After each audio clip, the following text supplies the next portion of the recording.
Assalamualaikum warahmatullahi wabarakatuh. Halo semua, kembali lagi dengan saya Tiara Saro. Pada video kali ini, saya akan memaparkan materi tentang saham. Dalam pasar saham, ada banyak pihak yang terlibat. Secara umum ada 3 pihak, yaitu investor, spekulan, dan government, di mana ketiga pihak yang terlibat ini sama-sama memiliki tujuan dan kepentingannya masing-masing. Seperti pemerintah, mencoba mengatur dan membuat arah pasar saham sesuai dengan kondisi dan target yang diinginkan dalam rencana pembangunan, baik secara jangka pendek dan panjang. Untuk lebih jelasnya, marilah kita masuk pada materi inti.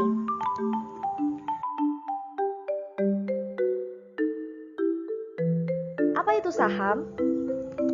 Saham merupakan tanda bukti penyertaan kepemilikan modal atau dana pada suatu perusahaan. Kemudian, saham juga dapat diartikan sebagai kertas yang tercantum dengan jelas nilai nominal, nama perusahaan, dan diikuti dengan hak dan kewajiban yang dijelaskan pada setiap pemegangnya. Kemudian, saham juga diartikan sebagai persediaan yang siap untuk dijual.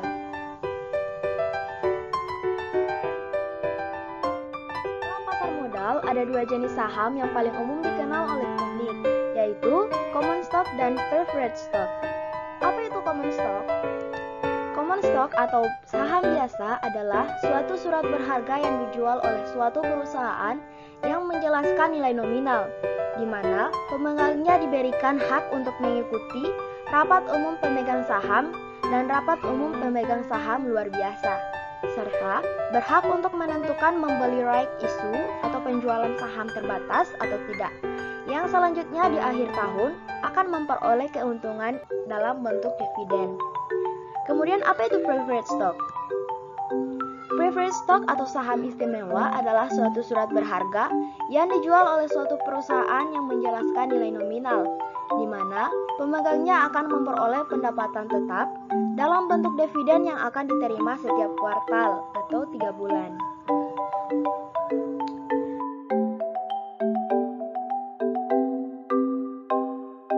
Common stock atau saham biasa memiliki beberapa jenis. Yang pertama, blue chip stock atau saham unggulan. Adalah saham dari perusahaan yang dikenal secara nasional dan memiliki sejarah laba, pertumbuhan, dan manajemen yang berkualitas. Selanjutnya, growth stock adalah saham yang diharapkan memberikan pertumbuhan laba yang lebih tinggi dari rata-rata saham lainnya, dan karenanya mempunyai price earning ratio yang tinggi. Kemudian ada defensive stock, adalah saham yang cenderung lebih stabil dalam masa resesi atau perekonomian yang tidak menentu berkaitan dengan dividen, pendapatan, dan kinerja pasar. Selanjutnya ada cyclical stock, adalah sekuritas yang cenderung naik nilainya secara cepat saat ekonomi semarak dan jatuh juga secara cepat saat ekonomi lesu. Kemudian ada seasonal stock, adalah perusahaan yang penjualannya bervariasi karena dampak musiman, misalnya karena cuaca dan liburan. Sebagai contoh, pabrik mainan memiliki penjualan musiman yang khusus pada saat musim Natal. Yang terakhir ada speculative stock, adalah saham yang kondisinya memiliki tingkat spekulasi yang tinggi, yang kemungkinan tingkat pengembalian hasilnya adalah rendah atau negatif. Apa itu agio saham? Agio saham merupakan selisih dari harga jual dan harga beli. Jadi dimisalkan seperti ini. Harga jual adalah Rp750 per lembar, sedangkan harga belinya adalah Rp820 per lembar. Maka agio saham yang dicatat adalah Rp70 per lembar saham. Selanjutnya kita akan menghitung rate of return pada preferred stock dan common stock. Ada yang menarik pada saat seseorang memiliki saham preferred ini, jika dilihat dari perspektif rate of return, yaitu saham ini biasanya memberikan dividen yang tetap setiap tahunnya, seperti halnya obligasi. Dan pada umumnya, saham preferred ini tidak mempunyai hari jatuh. Untuk menghitungnya, kita menggunakan rumus seperti berikut. Dan cara pengerjaannya teman-teman bisa melihat contoh soal seperti di samping ini. Diketahui bahwa PT Mutiara Timur memiliki saham istimewa dengan nilai nominal sebesar 1 miliar. Dan pembayaran dividen dilakukan setiap tahunnya sebesar 150 juta. Serta harga pasar untuk saham tersebut adalah 420 juta. Maka berdasarkan data tersebut, kita dapat menghitung rate of return dari saham ini dengan menggunakan rumus di samping. Kemudian kita memperoleh hasilnya adalah 35,71%. Selanjutnya, keuntungan memiliki saham. Bagi pihak yang memiliki saham akan memperoleh beberapa keuntungan sebagai bentuk kewajiban yang harus diterima. Yang pertama, memperoleh dividen yang akan diberikan pada setiap akhir tahun. Kedua, memperoleh capital gain, yaitu keuntungan pada saat saham yang dimiliki dijual kembali pada harga yang lebih mahal. Berikutnya, memiliki hak suara bagi pemegang saham jenis common stock. Kemudian yang terakhir, dalam pengambilan kredit ke perbankan, jumlah kepemilikan saham yang dimiliki dapat dijadikan sebagai salah satu pendukung jaminan atau jaminan tambahan. Tujuannya apa? Tujuannya untuk membuat lebih yakin pihak penilai kredit dalam melihat kemampuan calon debitur. Nah, adapun bentuk rumus dari capital gain adalah sebagai berikut. Selanjutnya, siapa saja sih pelaku pasar saham? Yang pertama ada emiten, yaitu perusahaan yang terlibat dalam menjual sahamnya di pasar modal. Kemudian ada underwriter atau penjamin, yaitu yang menjamin perusahaan tersebut dalam menjual sahamnya di pasar modal. Kemudian ada broker atau pialang. RJ Shock menjelaskan, broker adalah perantara antara pembeli dan penjual sekuritas.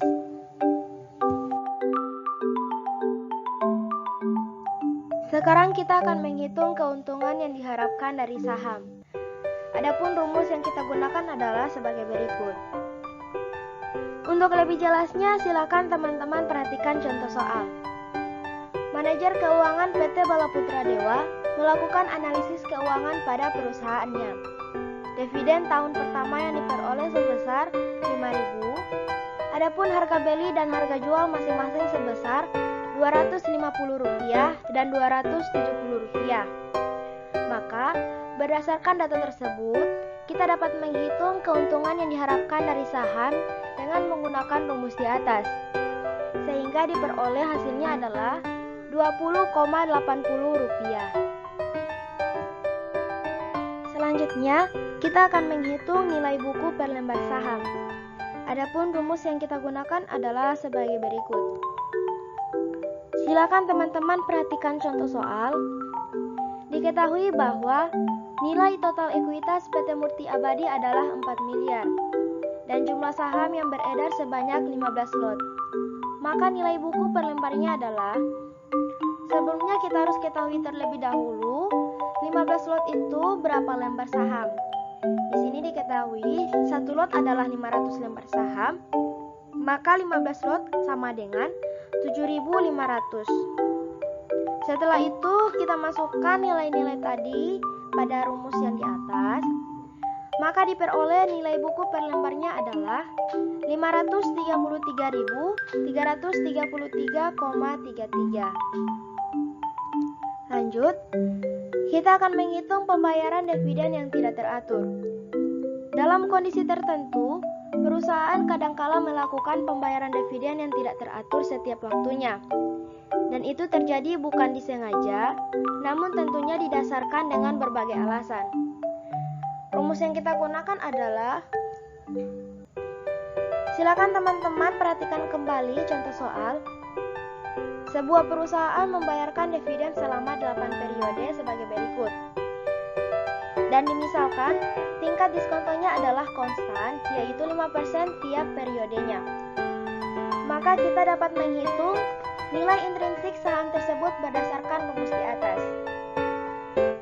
Setelah teman-teman masukkan angka-angkanya, maka diperoleh nilai intrinsik saham per lembarnya adalah 176,86. Earning per share atau pendapatan per lembar saham adalah bentuk pemberian keuntungan yang diberikan kepada para pemegang saham dari setiap lembar saham yang dimiliki. Rumus yang kita gunakan adalah sebagai berikut. Untuk lebih memahaminya, silakan perhatikan contoh soal. PT Maharani Utama mencatatkan pada tahun 2007 memperoleh earnings after tax sebesar 200 juta dan 200.000 rata-rata tertimbang saham biasa yang beredar. Maka berdasarkan rumus di atas, kita dapat menghitung EPS-nya sebagai berikut. Kemudian kita peroleh EPS dari PT Maharani Utama adalah Rp1.000 per lembar saham. Contoh soal berikut, manajer keuangan PT Sentral Mutiara menginformasikan bahwa di tahun 2008 telah memperoleh EAT sebesar 6,3 miliar dan saat ini terdapat 120.000 rata-rata tertimbang saham biasa yang beredar. Maka selanjutnya kita dapat menghitung EPS PT Sentral Mutiara sebagai berikut. Diperoleh hasilnya adalah 52.500 lembar saham. Price earning ratio. Bagi para investor, semakin tinggi price earning ratio, maka pertumbuhan laba yang diharapkan juga akan mengalami kenaikan. Dengan begitu, price earning ratio adalah perbandingan antara market price per share dengan earning per share. Rumus yang digunakan adalah sebagai berikut. Selanjutnya teman-teman silakan perhatikan contoh soal. PT Lengkung Pasifik menginginkan pada saat melakukan go public memperoleh harga pasar per lembar sahamnya adalah 12.000 dan mengharapkan laba per lembar sahamnya adalah sebesar Rp315. Maka berdasarkan rumus di atas, kita dapat menghitung price earning ratio-nya sebagai berikut. Kemudian diperoleh hasilnya adalah 38 kali. Lanjut, kita akan menghitung return on investment. Return on investment adalah pengembalian investasi, bahwa di beberapa referensi lainnya, rasi ini juga ditulis dengan return on total asset, di mana return on total asset ini melihat sejauh mana investasi yang telah ditanamkan mampu memberikan pengembalian keuntungan sesuai dengan yang diharapkan. Dan investasi tersebut sebenarnya sama dengan aset perusahaan yang ditanamkan atau ditempatkan. Rumus yang digunakan adalah sebagai berikut. Selanjutnya teman-teman kembali perhatikan contoh soal. Berdasarkan data pada neraca dan laporan laba rugi PT Jayabaya Utara, terlihat bahwa EAT perusahaan tersebut berjumlah Rp720 dan total aset adalah Rp8.000. Maka kita dapat menghitung return on investment perusahaan tersebut sebagai berikut. Kemudian diperoleh hasilnya adalah 0,09. Menghitung return on equity. Return on equity disebut juga dengan laba atas equity. Di beberapa referensi disebut juga dengan rasio total asset turnover atau perputaran total aset. Rasio ini mengkaji sejauh mana suatu perusahaan mempergunakan sumber daya yang dimiliki untuk mampu memberikan laba atas ekuitas. Rumus yang kita gunakan adalah sebagai berikut. Untuk lebih jelasnya, silakan teman-teman perhatikan contoh soal. Berdasarkan data pada laporan keuangan PT Gunung Bromo, pada tahun 2010 disebutkan bahwa laba setelah pajak perusahaan adalah Rp1.265 dan dana sendiri adalah Rp3.803. Maka kita dapat menghitung return on equity dari PT Gunung Bromo tersebut sebagai berikut. Kemudian kita peroleh hasilnya adalah 0,33. Zero Growth Model dan Signaling Theory. Zero Growth Model atau yang lebih banyak investor menyebutnya model tidak bertumbuh. Kondisi zero growth model merupakan kondisi yang harus hati-hati untuk dipahami oleh pihak investor. Karena kenapa? Karena bagi investor, naik turun dan konstannya saham di pasar akan memberikan sinyal, baik positif dan negatif.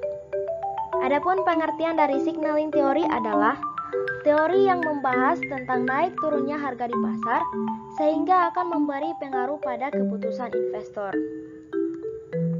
Rumus di bawah ini adalah bagian penyempurnaan dari rumus menghitung pembayaran dividen yang tidak teratur, di mana selanjutnya disederhanakan menjadi rumus zero growth model, yaitu di mana PO adalah nilai intrinsik saham, D adalah dividen, dan K adalah tingkat diskonto. Perhatikan contoh soal. PT Mahoni Pasifik Utama pada tahun 2007 mengumumkan membayar dividen konstan sebesar 500 juta setiap tahunnya. Suku bunga diskonto per tahunnya adalah ditetapkan 17,5%. Maka kita dapat menghitung nilai intrinsik saham per lembarnya.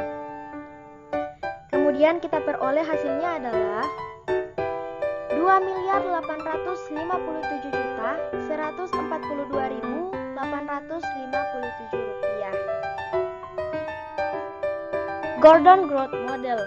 Dalam perhitungan common stock, Myron J. Gordon mengembangkan suatu formula, di mana formula Gordon ini biasa dikenal dengan constant growth model, yaitu PO sama dengan D1 per R kurang G, di mana PO adalah nilai dari saham biasa, D1 adalah revenue dividen dalam 1 tahun, R adalah rate of return yang diinginkan, dan G adalah growth yang ditaksir adalah selalu konstan. Contoh soalnya sebagai berikut. Manajer keuangan PT Cahaya Sakti Mandala mengumumkan penerimaan dividen tahun 2008 sebesar 8 miliar. Adapun rate of return yang diinginkan adalah 20% dan pertumbuhan ditaksir 19,5%. Maka kita dapat menghitung nilai dari saham biasa tersebut menggunakan rumus di atas. Kemudian diperoleh hasilnya adalah 1.600 miliar. Stock splits dan perhitungannya. Stock splits adalah peningkatan jumlah saham beredar dengan mengurangi nilai nominal saham. Jadi misalkan seperti ini. Nilai nominal satu saham dibagi menjadi 2, sehingga terdapat 2 saham yang masing-masing memiliki nilai nominal setengah dari nilai nominal awal. Menurut Hendy M. Fakhrudin, stock splits atau pemecahan saham adalah pemecahan nilai nominal saham menjadi nominal yang lebih kecil. Misalnya, dari nilai nominal Rp1.000 per saham menjadi Rp500 per saham, atau dari Rp500 per saham menjadi Rp100 per saham. Sebagaimana ditegaskan oleh Angel bahwa pemecahan saham merupakan upaya manajemen untuk menata kembali harga saham pada rentang harga tertentu. Untuk memahami lebih dalam, dapat kita lihat contoh di bawah ini. Kemudian selanjutnya perusahaan memutuskan untuk melakukan pemecahan saham. Maka, terlihat komposisi nilai nominal jumlah tidak mengalami perubahan, sebagaimana terlihat gambar di bawah ini. Nah, untuk memahami stock split secara lebih mendalam, perlu kita melihatnya dalam bentuk pendekatan secara teknikal. Sebagaimana terlihat pada gambar berikut ini, bahwa harga saham yang berada di harga Rp1.000 terus mengalami peningkatan hingga pada harga Rp3.000. Hal inilah yang menyebabkan pihak perusahaan berkeinginan atau termotivasi untuk melakukan stock split atau pemecahan saham, sehingga harga saham kembali berada pada posisi Rp2.000. Sehingga bagi mereka yang memegang saham, dulunya adalah Rp1.000 per lembar, sekarang telah menjadi Rp2.000 per lembarnya. Tepatnya, yang bersangkutan telah memperoleh atau memiliki 2 lembar saham dengan harga masing-masing Rp2.000 per lembarnya. Baiklah teman-teman, itulah pemaparan materi dari saya, semoga bermanfaat. Apabila ada salah kata saya mohon maaf. Wabillahi taufik walhidayah. Wassalamualaikum warahmatullahi wabarakatuh.